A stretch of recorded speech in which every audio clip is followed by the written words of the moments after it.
I wrote a poem, and I got a title in my head of the first thing I wanted to write, and I sit down and the words just come right out of the ends of my fingers onto my computer.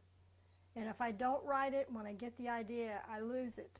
I usually can't go back and recapture the thought. I have to write it, even if it's in the middle of the night. I have to get up and write what I'm thinking. Middle of the night you get up and write? I do. I write in the middle of the night.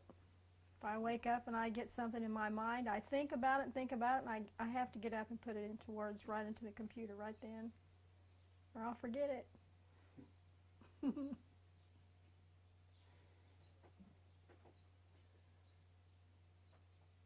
You said you wrote 3 books. What are the names of them? Well, I called it Adventures of an Ordinary Housewife. And then the other one is More Adventures, but none of the stories are really ordinary. They're not ordinary at all. They'll make you laugh or they'll make you cry. But they're true. I can't make up stories like what I write. I like writing a true story. One of the first things that I read in your first book was why your grandmother locked you in the closet. Yes. And she did that. Yes, she did. But I don't know why. I have no idea why she would lock me in there. I could hear her through the door playing with my brother. He was 2 years younger. And eventually I took my toys in there and would play in the closet. And I don't know why she would lock me in there. Do you think that she just being, how old were you when that happened? I was about 4, and my brother was 2. Maybe she couldn't handle both of us at the same time. Just like, maybe not so much emotional, just little kids running around maybe or something. Put me away and played with my brother. You talk about now your husband at that time. Yes. Well, not at that time, but later you married George. Yes. Okay. And you said he was in the mafia. What stuff did he do? Oh, well, I do know they were doing counterfeit money. And I don't know where they were making it, who were making it, but I know they were passing counterfeit money, and one of his friends was arrested, came and was arrested and put in jail for counterfeiting. And they were stealing things out. They were TVs, from what I know. They were buying and taking TVs from a warehouse and transporting them down into Kentucky. And some of the other things he would be doing, strange people that were at our house, he told me not to ask any questions. That'd be safer not to know what he was doing or where he was going. So he protected you? He did. Somewhat. I quit asking questions.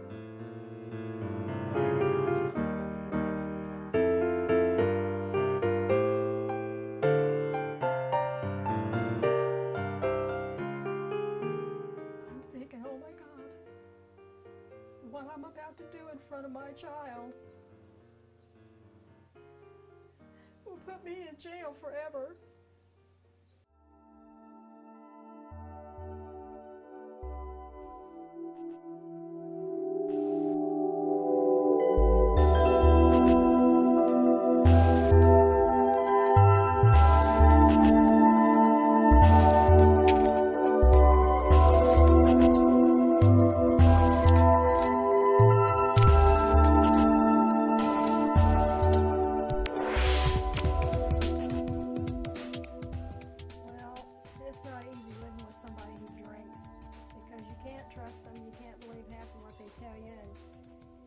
He ran around with all kinds of women. He had girlfriends.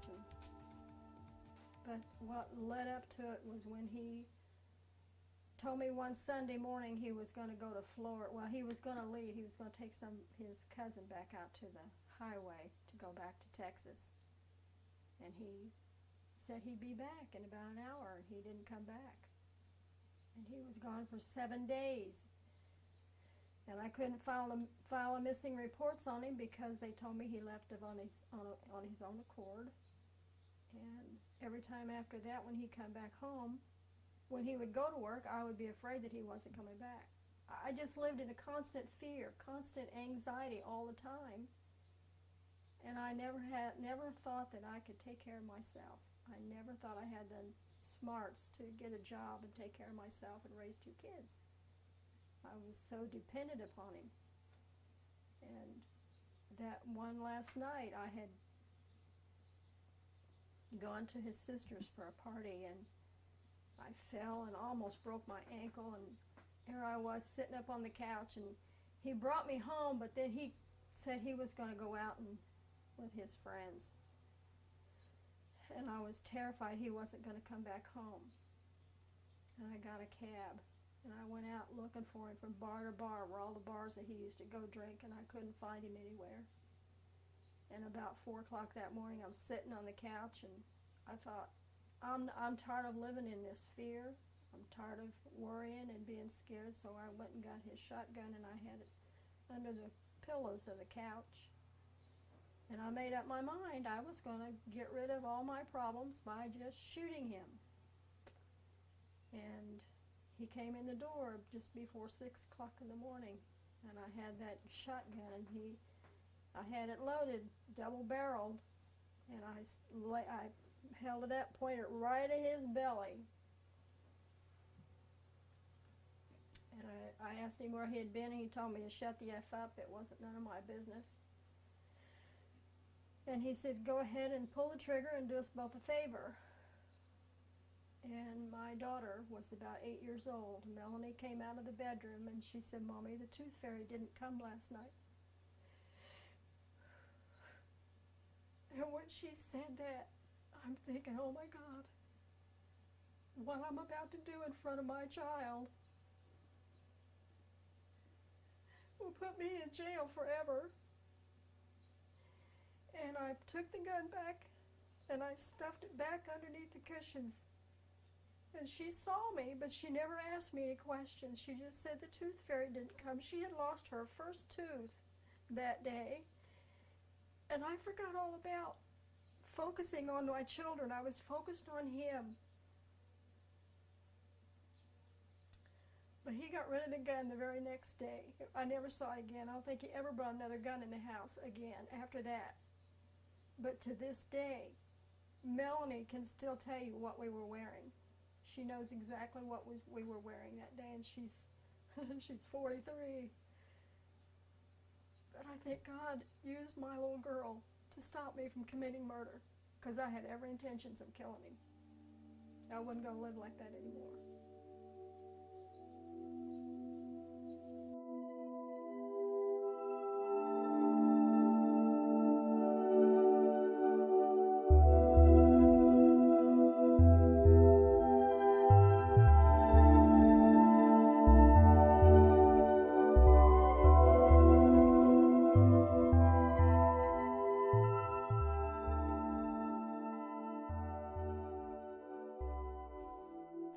My mother was a bank teller. She was a bank teller for 28 years.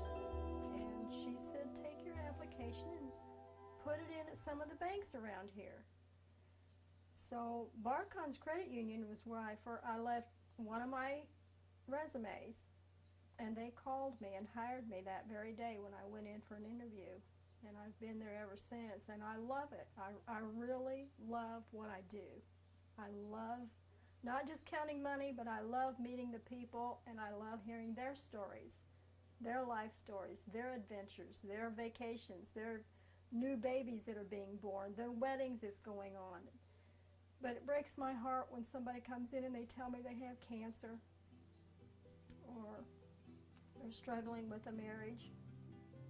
It's turned out I'm like a counselor at work. I listen, and then I pray for them. But I really love my job.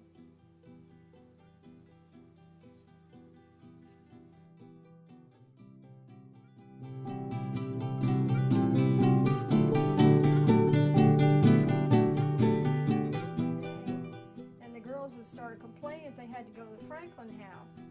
I had no clue what they were talking about. And somebody says, well, send Linda over there. She's never been. I said, well, okay, what's the Franklin house?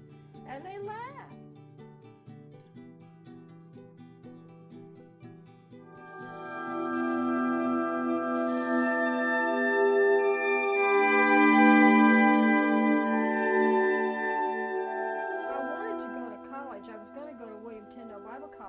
wanted to be a counselor for teenagers. But my husband decided he wanted a divorce, and I couldn't take care of myself by going to school, so I had to go out and find a job, and the best thing I knew how to do was clean house, and I went to work for domestic aid. And I dropped out of school. I took a nighttime class through William Tyndale, and I still became a counselor in Detroit. It took me 9 months in the evenings to go through that class. But I started cleaning for domestic aid. We do two, maybe 3 places at a time. And I could hear the girls in the morning. We were picking up our stuff and our instructions of where we were going to go for that day. And the girls would start complaining if they had to go to the Franklin house. I had no clue what they were talking about. And somebody says, well, send Linda over there. She's never been. I said, well, okay, what's the Franklin house? And they laughed. They hated going over there. They didn't say very many nice things about it. They thought her house was a pigsty. But they sent me to this place called the Franklin house. And when I got there, it was Aretha Franklin. And sometimes she would answer the door, but most of the time it was her son Eddie would answer the door. The Aretha Franklin. The Aretha Franklin. And she was home about 80% of the time when I would go. I had many conversations with that lady. I was so excited. I looked forward to going to her house. And most of the times they would send me by myself because nobody else wanted to go. But I looked forward to going to her house. I really liked her. She was nice to you. She was nice to me. When I first started working for her, she would follow me around. I would look up from making the bed or something. I'd look up. She'd be watching me in the doorway. She didn't trust me at first. And when she got to trusting me and having conversations with me, when I would come in, she'd say, honey, whatever you think needs to be done, you just take care of it. Okay. She gave me the run of her house except her personal bedroom and her personal bathroom. It was rarely I ever went into her personal bedroom or bathroom. But all the rest of the house, I could tell you every room, every closet, every bathroom. The black bathroom with a black toilet. It was a strange bathroom. But I loved cleaning her house. The big house. It was a huge, big house. I mean, it was huge. I don't know how high the ceilings were. The living room and dining room was all one great big room, and the carpet was sort of a turquoise color. And she had a purple couch and chase in there that was like this, like a suede on her furniture. And she had a big grand piano in there next to a fireplace. And oftentimes I would see her and hear her playing at that piano and writing music and singing. And she had another big cabinet in there that was full of her Grammys and her awards, doctorate awards that she kept locked.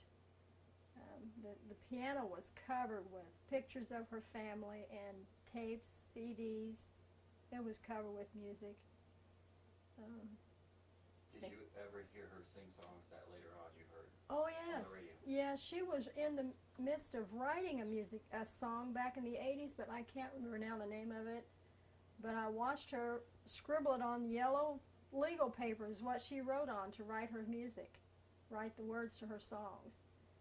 I think, oh, she's the one that could read it because you couldn't really read her handwriting. But I heard her sing a lot in that house. I just went about my business. You said that you were involved in a choir. Yes, when I was at Cornerstone Baptist Church, I sang in the choir. And at Easter and Christmas, we would put on a whole production. They would give us a whole book that we had to memorize, the whole book of all these songs. And they'd give us a tape to memorize my part. I was a soprano, so I had to memorize it in my soprano. And I would take that book and the music to her house, and she would play it. And she would open the book and play the songs out of there on her piano.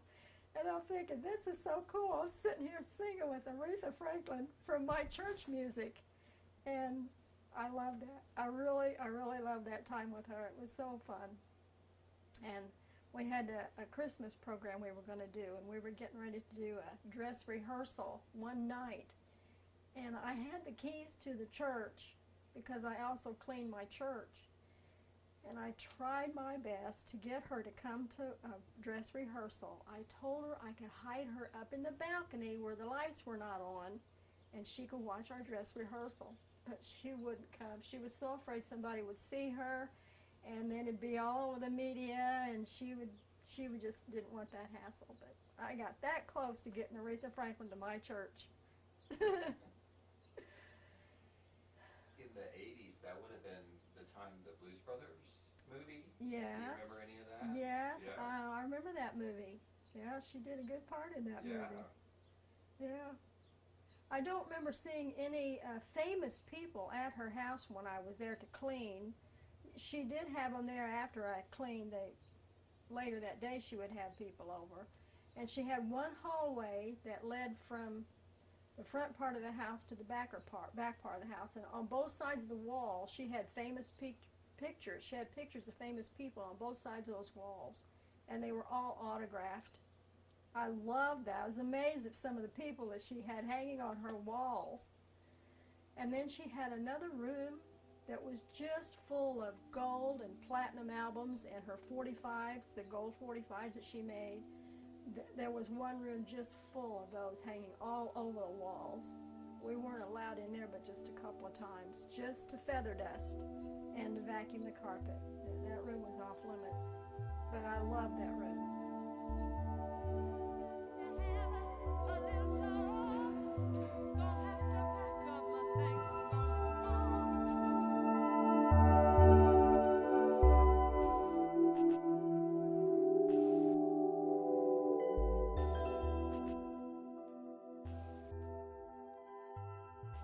Georgie and I were divorced for a while. We were divorced for about 5 years, and he got sick. His polio started coming back. Really? Yeah, he had had polio back in the 30s, and the doctors told him that polio was coming back, and arthritis was sitting in his lower back and in his knees and legs. So he had a horrible time getting around, and he had emphysema really bad. He had double pneumonia. And he told me he wanted my face to be the last one he saw. He asked me if I would remarry him and take care of him. So we got remarried up in Michigan. I moved from Indiana back up to Michigan, and I remarried him.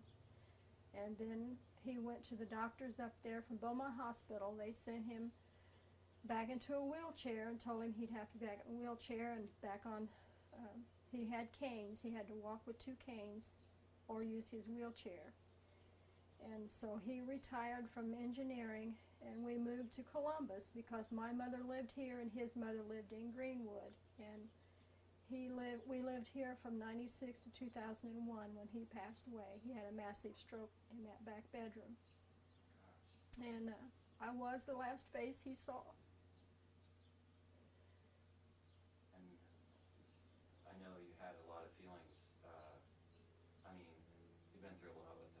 Oh my goodness.